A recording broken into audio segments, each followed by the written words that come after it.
2 महीने पहले ही सुजाता की शादी हुई थी। उसका ससुराल पास के ही गांव में था। घर में सिर्फ वो और उसके पति रहते थे। मैं अकेले दिन भर काम करती हूँ और ये आराम से आके खाना खाने बैठ जाते हैं। कपड़े धोने नदी पे जाओ, पानी भरो, चूल्हा चक्का, बस इसी में मेरी जिंदगी बीतने वाली है। मेरा सारा सिलाई कढ़ाई का हुनर मिट्टी में मिलने वाला है। तभी परेश उठ जाता है। खेतों में काम करके उसका बदन दर्द कर रहा है। सुजाता, अदरक डाल के गर्मा गर्म चाय बना देना जरा। हाँ हाँ, क्यों नहीं।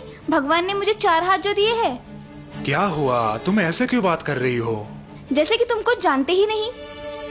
सुजाता का मूड आज बहुत ही उखड़ा हुआ था। उसे ऐसा लग रहा था कि उसके पति उसकी कोई चिंता नहीं करते। उसने उसे घर की नौकरानी बना के रखा है। सुजाता उदास होकर नदी के किनारे बैठी है। तभी उसकी सहेली दुर्गा वहां आती है।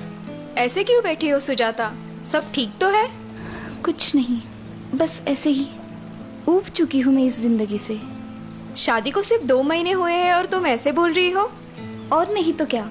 सुबह जल्दी उठो, दिन भर घर के काम करो, बाजार जाओ, पानी भरो, बस यही जिंदगी रह गई है। और पतिदेव की कोई मदद नहीं, जैसे कि गृहस्थी सिर्फ हमारी है।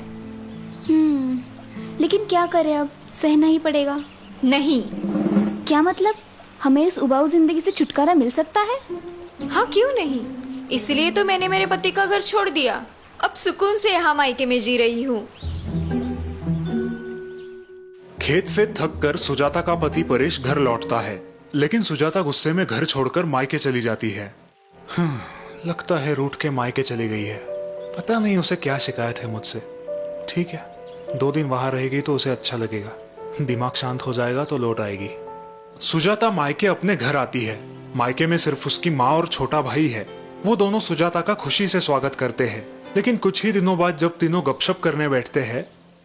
सुजाता, जमाई बाबू वहाँ अकेले है, तुम अपने ससुराल कब लौट रही हो? माँ, मैं आप पर बोझ नहीं बनूंगी। दीदी, ये क्या कह रही हो आप हम पर कभी बोझ नहीं बन सकती। लेकिन तुम ऐसी बात क्यों कर रही हो बेटा? सुजाता उन्हें फिर कभी ससुराल ना जाने का अपना फैसला सुनाती है। सुजाता की माँ और भाई को जोर का झटका लगता है। ये क्या कह रही हो बेटा? जमाई बाबू तो भले नेक इंसान है। हाँ दीदी, जीजू आपका बहुत ध्यान रखते हैं, फिर भी आप ऐसा क्यों कह रही हो? क्योंकि मैं उब चुकी हूँ उस गृहस्थी से। पूरा दिन घर में मैं ही मरती रहती हूँ। तुम्हारे जीजा जी मुझे रत्ती भर की भी मदद नहीं करते। बस मैंने फैसला कर लिया है, मैं यही सिलाई बुनाई का काम करूंगी और आप लोगों के साथ ही रहूंगी। दूसरे दिन सुजाता और उसकी माँ नदी पर पानी भरने जाते हैं। नदी के पास पहुँचते ही माँ थककर नदी के किनारे बैठ जाती है। क्या हुआ माँ? बेटा, थोड़ा पानी पिलाना तो। सुजाता पानी लाने नदी पर जाती है। ओह, ये पानी तो बहुत गंदा हो चुका है। ये माँ को कैसे पिलाऊं? सुजाता माँ के पास लौटती है। माँ, नदी का पानी बहुत मैला है, इसलिए मैं नहीं लेके आई। अब क्या करें? अच्छा, ये बात है बेटा, तुम थोड़ी देर बाद जाकर लाना। थोड़ी देर बाद सुजाता फिर से नदी के तट पर माँ के लिए पीने का पानी लेने जाती है। अब नदी पर कोई नहीं है। सुजाता पानी देख के अचरज में पड़ जाती है। अरे वाह, ये पानी तो अब एकदम साफ हो गया है। अब ये पानी माँ के लिए ठीक है।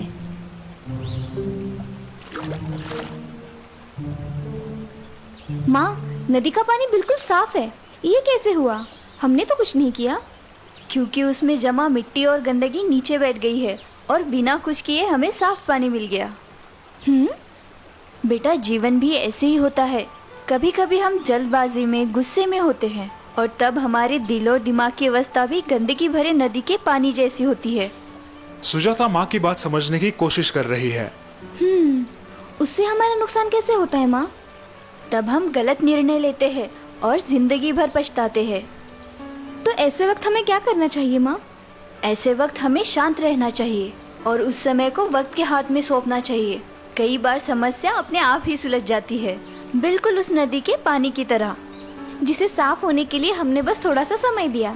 माँ की बात सुन के सुजाता को उसकी गलती का एहसास होता है और तभी उसका छोटा भाई वहाँ आता है। दीदी, जीजू का फोन आया था, कल आपको लेने आ रहे हैं। ये खुशखबर सुनकर सुजाता सोच में पड़ जाती है। क्या सोच रही हो बेटा? जाओगे ना अपने घर?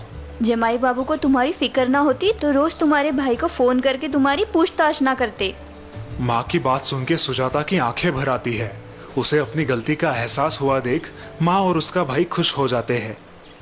और दीदी आपके लिए एक खुश खबर भी है। जीजू ने आपके लिए एक नई सिलाई मशीन खरीदी है। लेकिन सिलाई मशीन तो महंगी होती है ना, इतने पैसे नहीं है हमारे पास। इसीलिए तो खेत का काम खत्म होते ही वो किसी और के खेत में हाथ बटाने जाया करते थे। मुझे लगा आपको ये बात पता होगी। माँ मुझे माफ कीजिए, गुस्से में आकर मैं बहुत गलत निर्णय ले रही थी। अब जिंदगी भर आपकी ये सीख याद रखूंगी। और इस तरह सुजाता वापस ससुराल जाकर हंसी खुशी रहती है।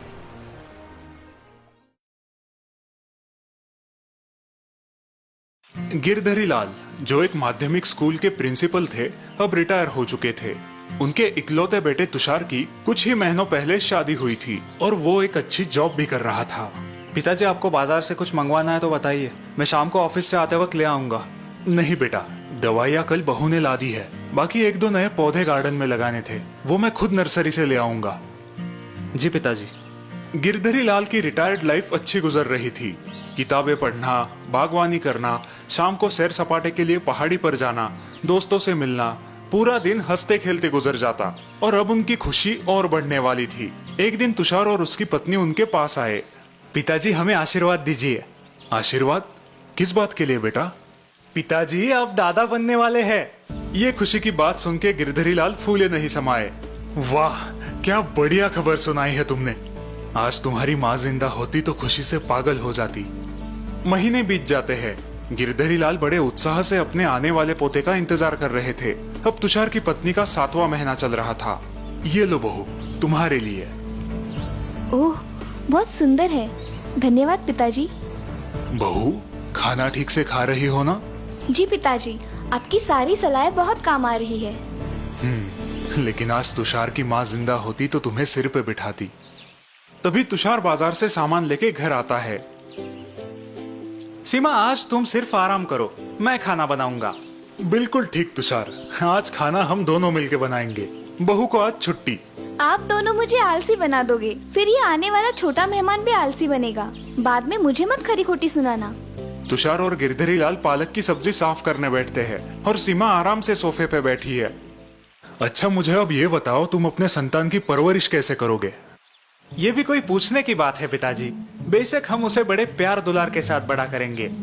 हाँ, उसे जो चाहिए वो सब उसे देंगे। उसकी सारी इच्छाएं पूरी करेंगे। उसे किसी भी प्रकार की कठिनाइयों का सामना नहीं करने देंगे। बिल्कुल, उसे हर मुसीबत से दूर रखेंगे।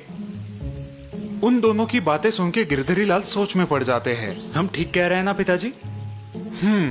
इसका जवाब मैं तुम्हें कुछ दिनों बाद दूंगा। गिरधरी लाल की बात सुन के तुषार और सीमा उलझन में पड़ जाते हैं। अगले दिन गिरधरी लाल नर्सरी से गुलाब के 2 छोटे पौधे ले आते हैं और एक पौधा बेटे और बहू को दे देते हैं। बहू, तुषार, ये छोटा पौधा तुम्हें हमारे बगीचे में लगाना है। और ये दूसरा पौधा पिताजी? ये मैं खुद लगाऊंगा और आज से हम दोनों अपने अपने पौधों की निगरानी करेंगे। अब गिरधरी लाल अपने पौधे को बगीचे में लगा देते हैं और उसके पास ही तुषार और सीमा उनके पौधे को। दोनों अपने अपने पौधे की अच्छे से देखभाल कर रहे हैं, लेकिन तुषार और सीमा थोड़ी ज्यादा। पता नहीं पिताजी हमें क्या सीख देना चाहते हैं। मैं तो सोच सोच के थक गया। दिन बीतते जाते हैं। गिरधरी लाल अपने पौधे को सिर्फ आधा गिलास ही पानी देते थे और तुषार अपने पौधे को 2 गिलास पानी और हर हफ्ते खाद भी देता था। हमारा पौधा पिताजी के पौधे से ज्यादा हरा भरा लग रहा है ना? हाँ, और ज्यादा ऊंचा भी। सीमा और तुषार उनके पौधे का विकास देख के बहुत खुश थे, लेकिन गिरधरी लाल अपने पौधे को सिर्फ आधा गिलास ही पानी क्यों देते थे, ये बात उनकी उलझन बढ़ा रही थी। पिताजी, आप अपने पौधे को इतना कम पानी क्यों डाल रहे हो? मुझे लगता है इसीलिए उसका ठीक से विकास नहीं हो रहा। सही वक्त आने दो, मैं तुम्हारे सारे सवालों का जवाब दूंगा। एक दिन रात को अचानक तूफान आता है। जोर की हवाएं चलती है। सुबह जब तुषार और सीमा बाहर बगीचे में आते हैं तब वो हैरान हो जाते हैं। ओह, ये क्या? हमारा हरा भरा पौधा बिल्कुल नष्ट हो गया है। सारी जड़ें मिट्टी से बाहर उखड़ आई है। ये कैसे मुमकिन है? बाप रे, इसका मतलब पिताजी के पौधे का तो भारी नुकसान हुआ होगा। तभी उनका ध्यान गिरधरी लाल के पौधे की ओर जाता है और वो चकित हो जाते हैं। इतने में गिरधरी लाल वहां पर आते हैं। पिताजी, ये तो अनहोनी हो गई। क्या हुआ बेटा? पिताजी, हमारा पौधा कल रात के तूफान में पूरा नष्ट हो गया है। अच्छा, ये तो बहुत बुरा हुआ। लेकिन पिताजी, आपका पौधा बिल्कुल टकाटक है। आप ना तो उसे खाद डालते थे और ना ही बहुत सारा पानी देते थे। और हमने इतनी सावधानी से उसकी देखभाल की, फिर भी वो इस तूफान में टिक नहीं पाया। ऐसा क्यों? वो इसलिए क्योंकि तुम्हारे जरूरत से ज्यादा देखभाल ने उसकी मजबूत बनने की नैसर्गिक क्षमता को मार डाला। तुषार और सीमा अभी भी उलझन में है। हम कुछ समझे नहीं पिताजी। समझाता हूँ। जब मैं मेरे पौधे को सिर्फ जरूरत के अनुसार आधा ग्लास पानी दे रहा था, तब पौधा अपनी बढ़ती हुई जरूरत पूरा करने के लिए खुद की जड़ों को जमीन के अंदर फैला रहा था और आसपास के मिट्टी से पानी प्राप्त कर रहा था। इसी वजह से उसकी जड़ों ने जमीन में अच्छे से पकड़ जमा ली। इस कारण कल रात के तूफान का इस पौधे ने डट के सामना किया। और हमारा पौधा क्यों नहीं कर पाया? वो इसलिए क्योंकि तुम्हारी ज्यादा देखभाल ने उसकी परिस्थिति से मुकाबला करने की क्षमता नष्ट कर दी। तुम्हारे पौधे को जरूरत से ज्यादा पानी, पोषण मूल्य आराम से मिल रहे थे, इसीलिए उसने मिट्टी के अंदर घुसने की कोशिश ही नहीं की। और इसीलिए उसकी जड़ें जमीन में पक्की पकड़ न कर पाई और पौधा कल के तूफान का सामना न कर सका। बिल्कुल सही। लेकिन आप हमें इस अनुभव से क्या सीख देना चाहते हैं? हमारी संतान भी इसी पौधे की तरह होती है। उनकी बढ़ती उम्र में अगर उन्हें जरूरत से ज्यादा लाड़ प्यार और देखभाल मिले तो उनकी कठिन परिस्थितियों से लड़ने की क्षमता विकसित नहीं होती। और जिंदगी में उन्हें संकटों का सामना करना मुश्किल होता है। एकदम सही। आई बात समझ में। थैंक यू पिताजी, हम आपकी सलाह याद रखेंगे।